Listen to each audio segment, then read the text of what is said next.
I want to talk about a million job crater that has just opened up in the economy. It's now Trump's economy, but this predates Trump to a degree and also includes periods of time that Joe Biden was president. This is sort of a reality check. It is not a rounding error. These are not small adjustments.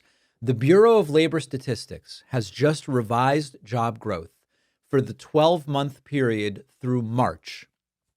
And it turns out that we overshot by 911,000 jobs, almost a million jobs that never existed. This is about 76,000 fewer jobs every single month spread across the year.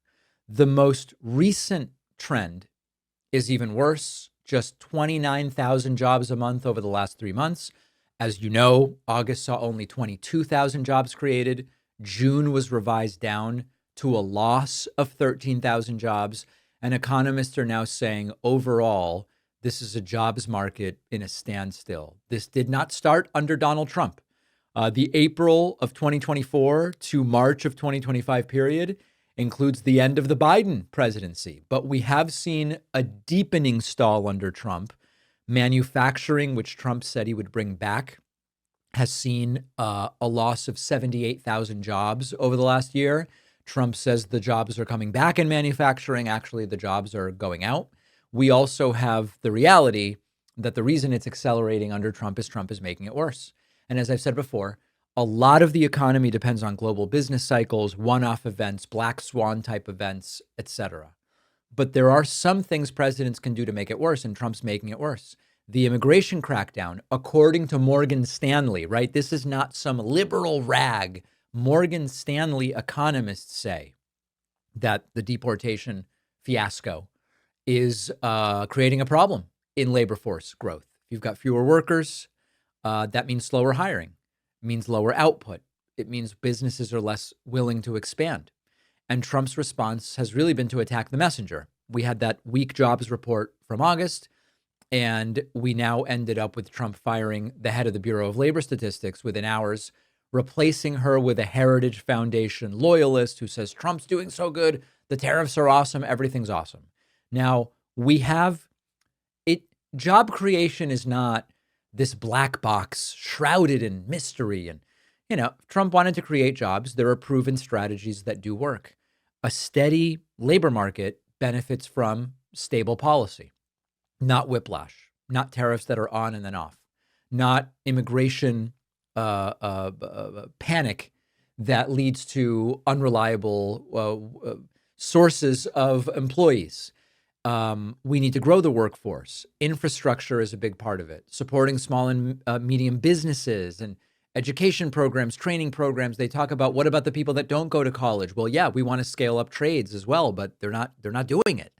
And so there's a lot of aspects to this that matter. But trade stability is close to the top because the tariffs have two effects. The tariffs themselves are an import tax. I'm not going to go through and again give you the blow by blow of how that all trickles down, and it does. But you put in tariffs, it's more expensive for the manufacturers, the companies making the stuff to buy the raw materials they need. They trickle down those price increases to the consumer. Consumers buy less, which reduces economic activity, which then means the companies that are now paying the import tax also have to lay off workers. The workers now have less money with which to buy stuff. It's a circle. Okay, so we know that. But then there's the second aspect of it, which is it's not just tariffs. It's tariffs that are on and then off, on and then off. They're 100%, they're 50%, they're 25%, they're 150%, they're 70%. But is that on top of the previous 15% or does that replace it? Who the hell knows? The problem with that is that the instability also leads businesses to say, maybe we will wait on hiring. Maybe we'll wait on deploying a new product. And it also leads other countries to say the U.S. is a mess. This is, it's like I don't like the person I'm dating who constantly cancels at the last minute. It's too hectic. I'm going to switch to a more reliable partner. And that is what a lot of countries are doing. And so the slowdown absolutely started before Trump took office, but he is locking it in.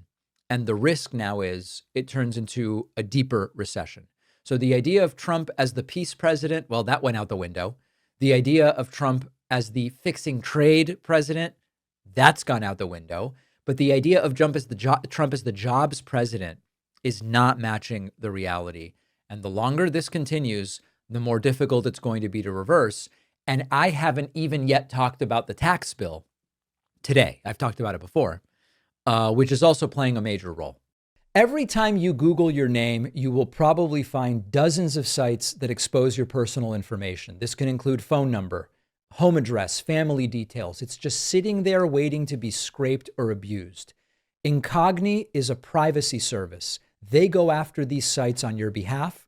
They contact the data brokers. They demand your data be removed, which the brokers are legally required to do.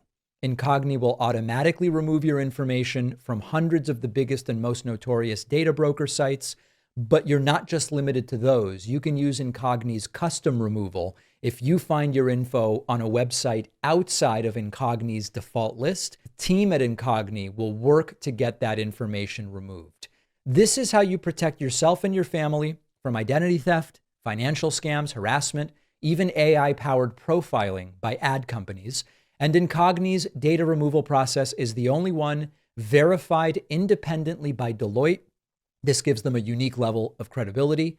Try Incogni risk-free and get 60% off when you go to incogni.com/Pakman and use the code Pakman. The link is in the description.